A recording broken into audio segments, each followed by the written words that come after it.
Halo teman-teman semua, ketemu lagi sama Mbak Eka di Bahas Kasus Psikologi. Teman-teman gimana kabarnya? Mbak Eka selalu berharap semoga teman-teman semua tetap dalam kondisi sehat walafiat dan gak kurang suatu apapun ya. Amin amin ya robbal alamin. Baik teman-teman semua, pada sharing kasus psikologi kali ini Mbak Eka mau membahas tentang seputar remaja teman-teman. Adapun tema yang Mbak Eka angkat adalah proses ya, seseorang atau seorang anak remaja ini terjerumus ke dalam dunia prostitusi yang pada akhirnya menyebabkan dia bekerja sebagai pekerja seks komersial. Oke teman-teman, kalau teman-teman merasa tertarik atau teman-teman merasa ingin tahu bagaimana ceritanya, bagaimana kisah hidupnya, silahkan simak sampai selesai teman-teman ya. Dan sekali lagi mereka ingatkan, tidak ada judgement di sini ya, karena kita tidak pernah tahu bagaimana kondisi seseorang itu pada saat dia memulai perjalanannya hingga akhirnya harus berakhir seperti ini. Nah, namun teman-teman jangan khawatir ya. Perjalanan hidup orang kita nggak ada yang tahu. Nah, mereka hanya sharing pada saat mereka menangani kasus atau permasalahan ini. Oke teman-teman semua, kalau udah siap, segera kita mulai. Baik teman-teman semua, nah seperti yang sudah mereka sampaikan bahwa anak ini adalah seorang perempuan ya, berusia 14 tahun teman-teman. Nah sehingga pada saat dia memutuskan keluar dari rumah itu katakanlah 1 tahun sebelum umur dia berada di usia 14 tahun ya, berarti 13 tahun.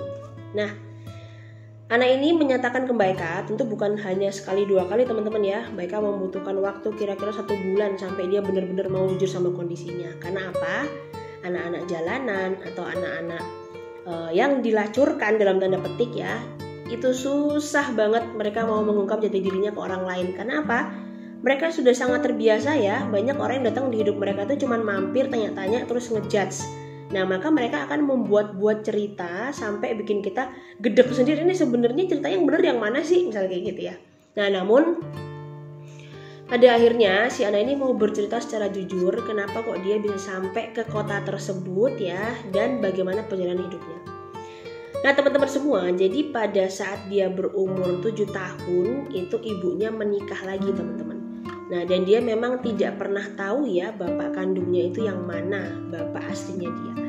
Jadi yang dia tahu pada saat dia berumur 7 tahun ibunya menikah lagi, dia tinggal di daerah Jakarta teman-teman ya. Nah si ibu menikah lagi kemudian punya adik. Nah kebetulan adiknya dia ini juga cewek, jadi dia dan adiknya sama-sama cewek teman-teman ya. Yang mana ternyata ibu kandungnya dia lebih sayang sama adiknya yang cewek. Karena apa ya, dia merasa bahwa siapa tahu takut dimarahin sama ayah angkatnya dan lain sebagainya.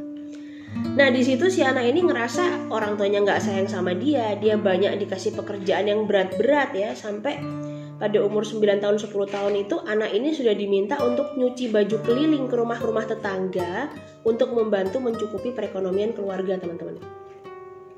Nah yang mana ayah angkat dari anak ini tentunya ya, si ayah angkat ini juga nggak bekerja, dia mabuk-mabukan teman-teman ya. Nah kalaupun bekerja menurut dia tuh hanya kayak narikin retribusi, kemudian main judi, yaitu pekerjaannya tuh seperti itu. Nah maka ibunya sudah banting tulang, dia juga banting tulang, tapi dia merasa tidak mendapatkan kasih sayang. Nah mulailah tuh muncul ide-ide di pikirannya dia untuk pergi ke daerah Jawa ya, karena kadang di Jakarta itu merasa bukan Jawa teman-temannya, dia bilangnya kita di Jakarta kita mau ke Jawa, oke ya. Nah dia pergi ke Jawa dengan tujuan mencari ayah kandungnya. Nah dari tetangga-tetangga sekitar, dari keluarga besar ibunya didapatlah info bahwa ayahnya ini adalah seorang supir bus yang berasal dari daerah Klaten teman-teman. Nah jadi si anak ini mau pergi atau mau mencari ayahnya yang notabene supir bus dan suka mangkal di daerah Pantura.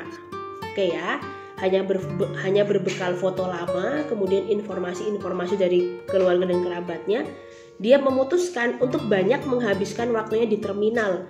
Cari tahu gimana sih caranya perjalanan sampai ke Pantura, gimana caranya sampai perjalanan ke Klaten ya, dan lain sebagainya. Dia cari tahu terus teman-teman. Sampai pada akhirnya dia sudah memutuskan dengan tekad yang bulat untuk berangkat ya, karena dia sudah kenal beberapa anjal ya atau anak jalanan. Dan mereka anak-anak ini mengatakan bahwa ya udah yuk aku temenin, kita pergi dari rumah, kita lari aja dari rumah. Nah, pada saat itu untuk perjalanan dari Jakarta menuju ke Pantura itu anak ini menyampaikan dia butuh waktu 2-3 hari. Karena apa? Emang ganti-ganti truk, ganti-ganti mobil bak terbuka teman-teman ya, sampai dia juga naik bis, notabene dia jadi pengamen. Itu ganti, nginep dulu, kenalan lagi sama anak-anak jalanan yang lebih besar, komunitas lebih besar, sampai pada akhirnya lah dia kenal sama seorang cowok ya, yang mengatakan bahwa dia tahu betul tuh daerah Pantura. Nah, dia ngerti benar, maka dia akan membawa si anak perempuan ini ke Pantura dan membantu cari bapaknya. Nah, singkat cerita, selama 2 hari mereka bareng teman-teman ya, itu mereka jadian, mereka memutuskan untuk berhubungan, jadi jadian ya. Nah, selama mereka pacaran, ternyata si cowok ini bukan cowok baik-baik. Inilah kali pertama dia terjerumus atau dia terjebak karena dijual oleh si anak laki-laki ini ke teman-temannya yang lain demi mendapatkan pil atau obat. Nah, kemudian sampai di Pantura, ternyata si bapak atau orang yang dicari oleh anak perempuan ini tuh gak ketemu teman-teman.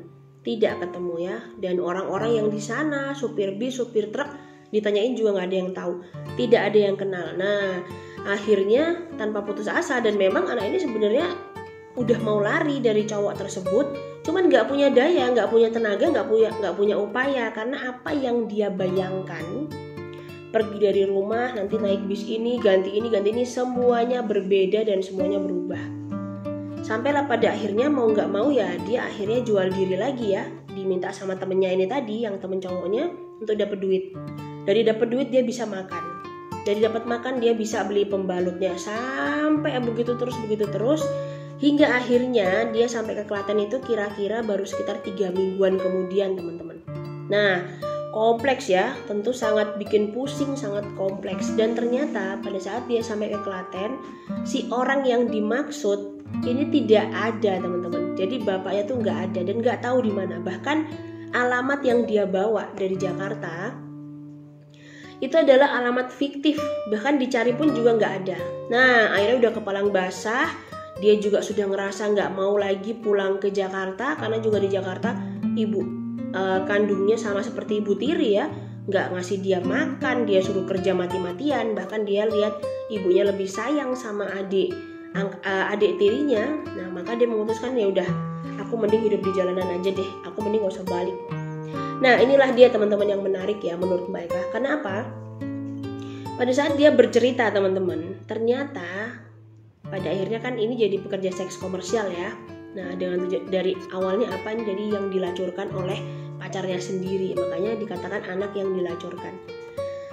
Nah, ketika dia mencari laki-laki atau dia mencari pelanggan, itu bukan soal masalah duit teman-teman. Ternyata yang dia cari itu adalah kehangatan atau kepuasan dari figur laki-laki yang sudah dewasa. Dalam hal ini adalah ayah. Jadi dia mencari figur kehangatan ayah. Ya, awalnya baiknya nggak percaya begitu aja ya. Kemudian setelah kita cek, ternyata selama muter-muter di Klaten, terus dia ke Jawa Timur dan lain sebagainya, itu dia ada di bawah naungan seorang germo teman-teman ya, atau mucikari gitu ya. Jadi semua uangnya masuk ke sana, sementara dia hanya menerima paling berapa sih? 20.000, 30.000 ya. Kalaupun dia dijual dengan harga 100.000 atau 200.000, ya dia hanya terima segitu. Karena apa? Harus bayar hotel, biaya makan, biaya apa, segala macam. Jadi sebenarnya anak-anak ini ya, yang kadang kita melihat mereka kayak, wah ini penghancur rumah tangga orang, bikin rusak rumah tangga orang. Setelah didalami, ternyata faktanya nggak seperti itu teman-teman. Yang dia cari bukan uang ternyata.